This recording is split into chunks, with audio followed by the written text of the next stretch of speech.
welcome or welcome back to my channel. Again, my name is Jap. Kumusta po kayong lahat? Okay, so ayan guys, maraming salamat po sa walang sawang pagsubaybay sa ating pong daily love reading. And kung ikaw ay bago pa lang sa ating channel, mag-subscribe na po kayo. And i-click mo na rin yung ating notification bell para lagi kang updated sa ating mga bagong upload. Okay, so guys, tignan natin kung ano ba ang nararamdaman sa inyo ng person mo. Okay. Ano bang nararamdaman sa inyo ng person mo? Ano bang nararamdaman ng person mo sa iyo ngayon? Nararamdaman ni person. Ano bang nararamdaman ng person mo sa iyo?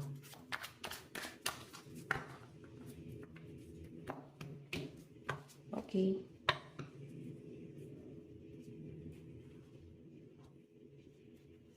And ano naman ang nararamdaman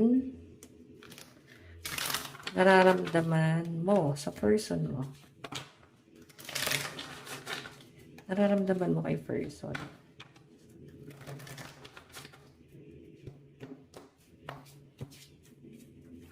Nararamdaman mo kay person.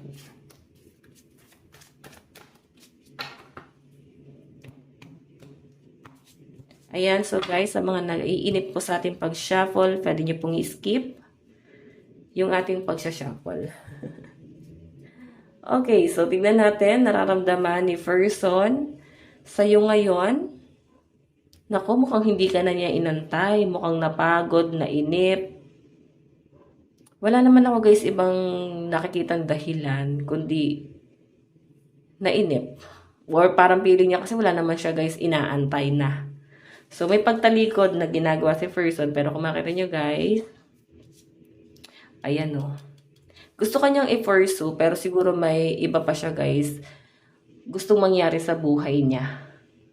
Okay? Parang hindi lang ikaw yung focus niya eh. Meron pang ibang bagay siyang kino-consider din dito. Okay? Tignan natin ano naman yung tingin ni person sa'yo. Ang dami mong rant sa buhay. Siguro masyadong napaka-negative ng energy na meron ka. Or pwedeng lahat ng binabato mo sa kanya guys is negative. Or may mga sinasabi ka guys na parang feeling mo unfair. Yun yung nasasagap ko dyan.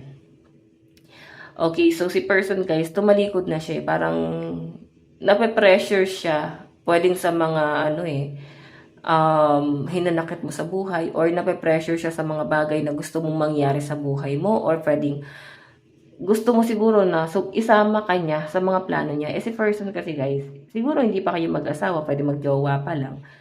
Pwedeng ginagawa niya to para sa pamilya niya. Pwedeng meron siya guys, pagtanaw na utang na loob sa pamilya niya and parang yun muna yung gusto niyang unahin. And nabibigatan ka kasi parang ang tagal nyo na siguro, tas parang feeling mo is wala naman din guys patutunguhan. So parang hanggang ganun na lang, paulit-ulit na scenario. Tignan natin guys, ano naman ang tingin. Okay. Ano naman yung magiging action. Meron tayong the tower, di ba? Siya na yung tumalikod. Siya yung nag-abandon na sa'yo. Iniwan ka sa ere ni person. The tower Okay. Para may breakup dito. Siguro, bigla na lang siyang nang-ghost or biglang hindi na lang nagparamdam. Like, hindi ka na lang kinausap, naging cold, or pwedeng nandiyan pa rin naman, pero ramdam mo yung pagiging cold ni person. So, iba naman dito guys, nararamdaman mo na may kakaiba na din hanggang sa bigla ka na lang guys, inabandon na nitong taong to.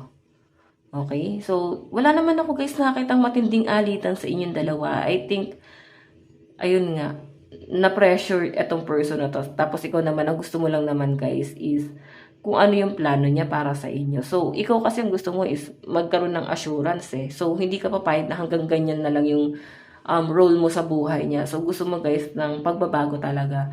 Tignan natin guys, ano naman. Okay, ano naman yung, outcome. Temperance. Sobrang sakit na. Yun yung nakikita ko sa person mo. Sobrang sakit na. Sobrang nasasaktan na ako. Sobrang hirap na. Ganun. Okay. Tapos Ace of Coins. Ace of Coins. I think ang pinapurso ng person mo ngayon, pera. Okay? karangyaan, kayamanan, stability, success. Marami siyang siniset na goal sa buhay niya. Magulo tong taong to.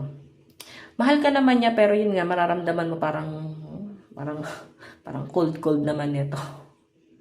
Or masyadong straightforward magsalita, guys. Hindi na natatakot sa inyo. So, yun guys, malakas ang energy ng earth sign. Mga prangka talaga mga yan. Capricorn, Taurus, Virgo, and fire sign pa. Naku po, tatapang ng person nyo. Aries, Leo, Sagittarius. Meron akong nakitang Aquarius. Okay? Tignan naman natin kay sa side mo, nararamdaman mo kay person. O, diba? Gusto mo nang kumawala. Masyado kang na-stuck. Masyado mo siyang ginawang mundo. Nahirapan ka sa sitwasyon mo. Kasi parang feeling mo, ano bang pagkakamali ko? Ang gusto ko lang naman is maayos yun sa amin. Yung future namin. Yung makakabuti sa amin. So, parang feeling mo kasi guys, hindi ka pinakinggan itong taong to. At parang mas pinili pa niyang i-let go ka na lang guys. Kesa pakinggan. Di ba parang mas okay pa yon? At least alam mo na talagang hindi ka niya sinasama sa plano niya. Tignan natin guys, ano naman yung, okay. Ano naman yung tingin mo kay person? 8 of Pentacles. Feeling mo okay naman siya nung una. Hindi naman siya madamot, mapagbigay. Siguro may nakapagmuni-muni tong taong to. So, kung makita nyo guys, 8 of Swords. Diba? Stuck ka eh. Na-stuck ka kasi parang binabalik mo yung dating siya. Gusto mong bumalik siya sa dating siya kung paano mo siya nakilala, paano mo siya minahal. Ngayon kasi parang hindi na siya yung taong minahal mo eh. Sobrang layo na niya sa dati. Ang laki ng pinagbago. Siguro dahil matagal na rin kayo guys nagsasama, so may nagbago na talaga. Tignan natin guys ano naman yung... Okay, ano naman yung magiging action mo? Okay. Minanifest mo pa to nung una, pero siguro hinayaan mo na lang din. Hindi na para habulin siya, guys. Kasi ayaw mo talaga na naghahabol. Siguro ginawa mo siya nung una, pero siguro nung huli na-realize mo, hindi na worth it na maghabol. So, parang ngayon, mas pinipili mo na i-work out mo na lang yung sarili mo or mag-focus na lang din sa sarili mo. Okay? Tignan natin, guys, ano naman yung magiging outcome. 4 of Pentacles. Diba? Yun lang din talaga guys, kagaya na sabi ko kanina, gusto mo na i-secure lang din yung future na tong taong to. Kasi parang feeling mo, nasa maling direction siya. So gusto mo lang talaga siyang itama. And siya mismo ayaw niya itama yun eh. Bottom of the deck guys, meron tayong, o diba?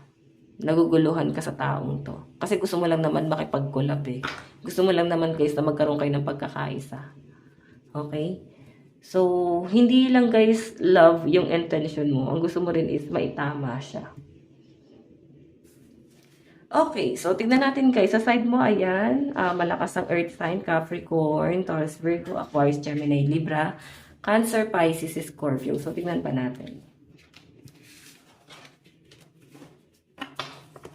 Sana patungo, Spirit Guide.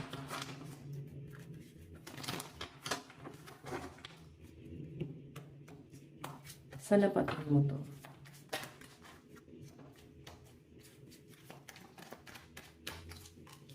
Meron tayong 3 of Cups.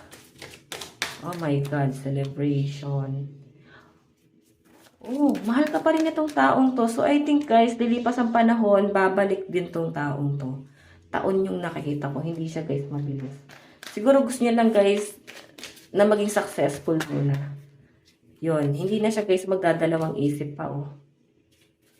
Yun ang nakikita ko. Ayusin niya lang yung sarili niya. Then, babalik to sa inyo. Okay, matagal-tagal lang yung nakikita kong energy. So, ayan, meron tayong air sign, Aquarius, Gemini, Libra, Aries, Leo, Sagittarius, Cancer, Pisces, Scorpio. So, tignan natin guys, advice, love advice. Meron tayong it is safe for you to love. So, siguro pag dumating ka sa point na yon, mapapatanong ka kung tama pa bang mahalin ko ulit tong taong to. Baka masaktan, mahirapan lang ako. Parang ganon. Stay optimistic about your love life. So, I think yung iba sa inyo, okay ka na eh. Masaya ka na sa kung anong na meron ka ngayon. Sobrang kontento ka. And di ka masyadong nagmamadali na pumasok sa love life. Okay? Yung sa ni person, you were the best thing in my life. So, na-realize niya rin pala. na lahat pala ng sinasabi mo sa kanya is para sa makakabuti sa kanya. You and I were too young. So, masyado pala kayong bata that time. Ganun pala eh. Jowa-jowa mo palang to nun. O, diba? I love you. Mahal ka ng taong to. Mahal na mahal ka at babalik sa'yo to. Okay? So, guys, ito lang po ang inyong daily love reading. Bukas po ulit. God bless and love you all. Bye-bye!